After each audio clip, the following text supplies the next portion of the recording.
full-court alley-oops, half-court game winners, or better yet, the NBA's first ever 5-point play? But first, it's the unluckiest shot you'll ever see. Novak for three.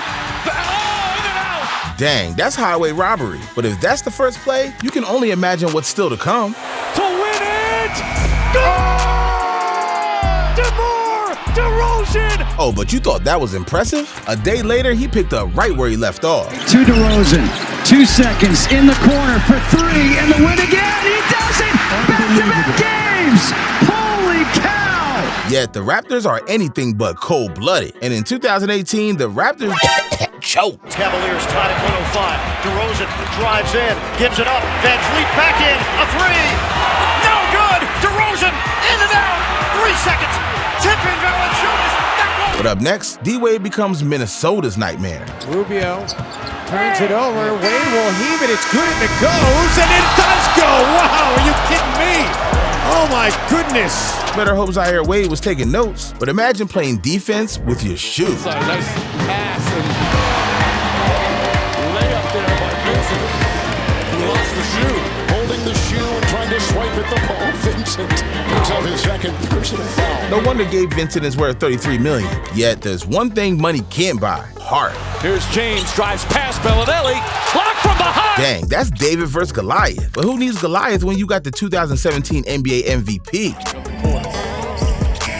Westbrook has the buzzer, got it. How about that? Westbrook off the back of Rodney Hood, recovers. Safe to say, Russell Westbrook is smarter than a fifth grader. But do you know who's not smarter than a fifth grader? The Boston Celtics. Wow, these guys just make NSYNC look out of sync. Which reminds me, NSYNC aren't the only ones receiving a standing ovation.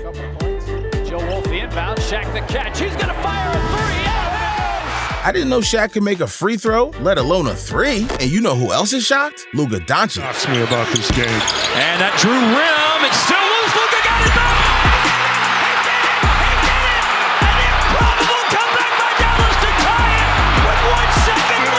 Looks like the Christmas season just got a little bit sweeter. Although, what is sweeter, Luka's shot or this?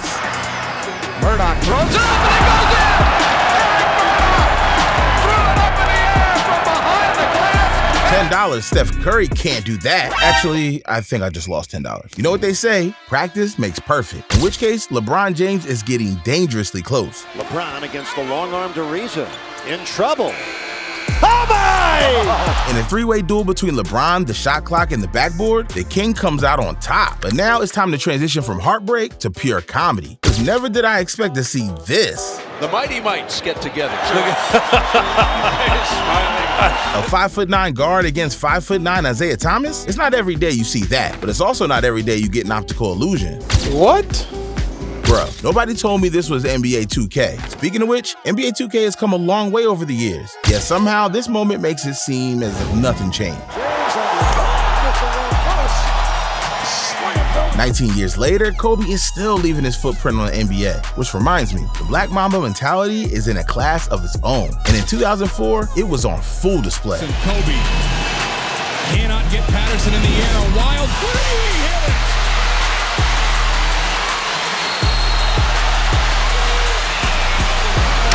To inbound. Bryant for three.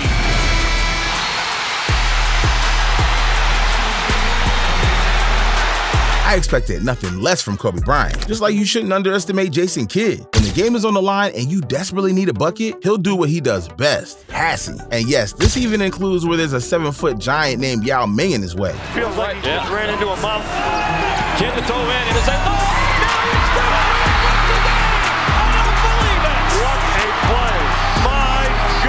Let's just say there's a reason he's now a head coach. Which brings us from the intelligent Jason Kidd to the ultimate team hopper, Channing Frye. Get in there. Yeah. Oh! Get in there! Oh! Get in there! Not gonna lie, that should count as at least 4 points. But if it's worth 4 points, then this should be worth 5. Long distance Curry. Hits the three at the buzzer. Curry, man, he is unreal. But so is Michael Jordan, because he doesn't just play basketball, he plays mind games. It was against the Dikembe Mutombo's Nuggets, and with just 5 seconds remaining, the game was all but over. But just in case it didn't feel that way, MJ wanted to make sure. What, 3 games now, right? Jordan? Man, this moment gets me every time. It's the definition of iconic. And if that's iconic, then this next moment is devastating. Because nobody, and I mean no one, wants to partake in another team celebration. DeSilva gets it in. It's going to be DeRozan to try to win it. Air ball.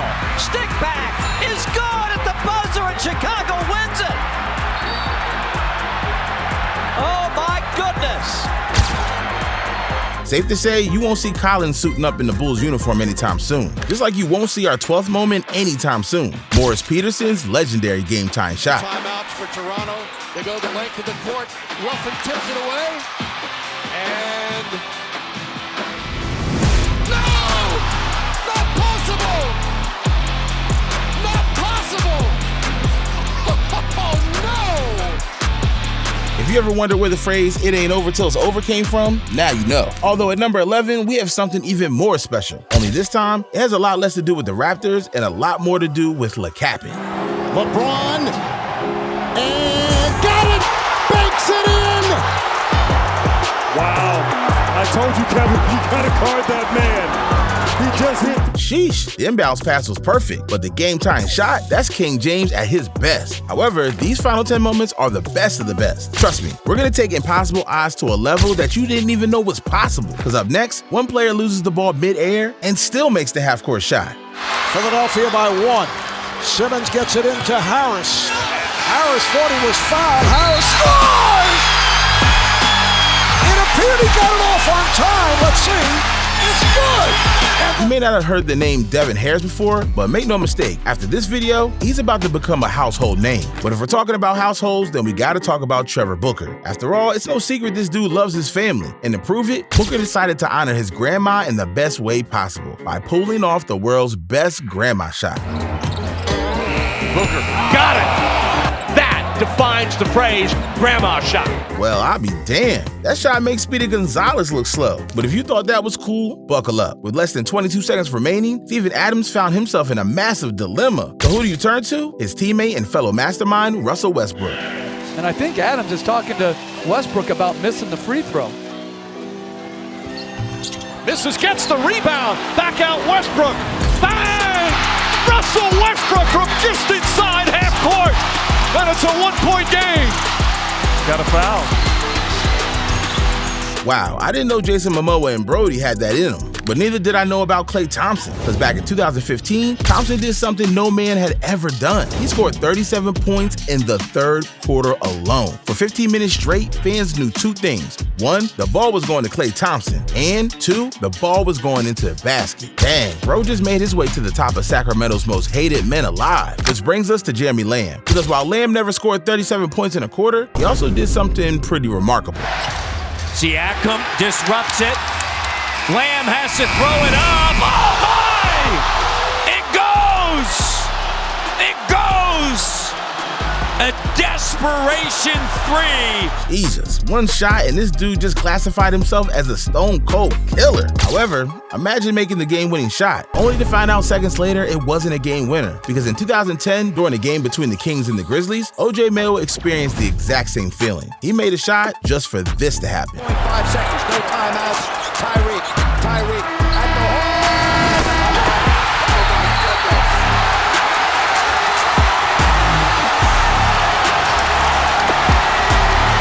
hole. O.J. Mayo and Tyreek Evans ever played horse, it would go down as an all-time classic. Yet, we see game winners all the time. And while some are more impressive than others, sure, they happen every season. But do you know what doesn't happen every season? A 90-foot alley-oop dime.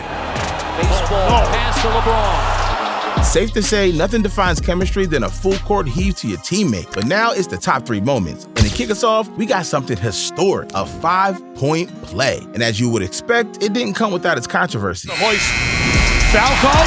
Yes, and a chance for the 4-point play. And a technical foul call on Chris Paul, so it might be a 5-point play. So that stops the clock. Or the yellow light goes, comes on. I see, yeah. But that's right, because as soon as the foul is committed, this clock stops. Right.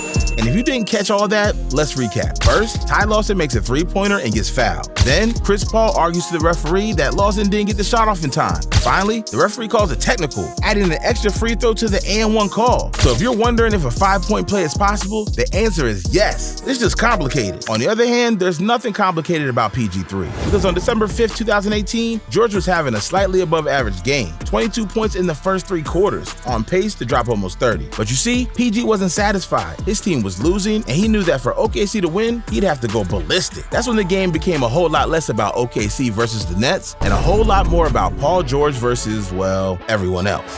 1-point game. Westbrook tosses. George, pump fake. 3 on the way. Yes! Paul George nails it. The Thunder go in front with 3 seconds to play. Hold up, this G just scored 25 fourth-quarter points and the go-ahead three-pointer? That's 12 straight minutes of perfection. However, it's time to transition to one of the NBA's all-time greatest shooters, Larry Bird. Because throughout his career, he made a habit of proving the doubters wrong. As long as there was a ball in his hand, anything was possible. And on November 7th, 1987, Larry Bird made this especially clear. He was facing the Washington Bullets, and with 24 seconds left in the fourth quarter, Bird made what should have been the game-winning shot. But little did he know, his coach had just called timeout seconds before the shot. In other words, it was time to start from scratch. Believe me, this was only the beginning. Minutes later, Bird found himself in the same situation. The ball in his hands with a chance to win the game in overtime. That's when this happened. Crowd is standing up. It goes now to Bird. Bird goes up top. A 3-point field goal to Bird. 4 seconds left. He hits it. At this point, most players would have been getting frustrated. If the Celtics had a do-over, this game would have been over in regulation. But instead, here we are. It's the second overtime, and the 50-50 shots just aren't going Larry Bird's way. Yet, that's what makes Larry Legend so special. He's the same guy no matter the situation. So fast forward a few minutes later to double overtime, and guess what happened? It's going to go to Bird. He's got a shot.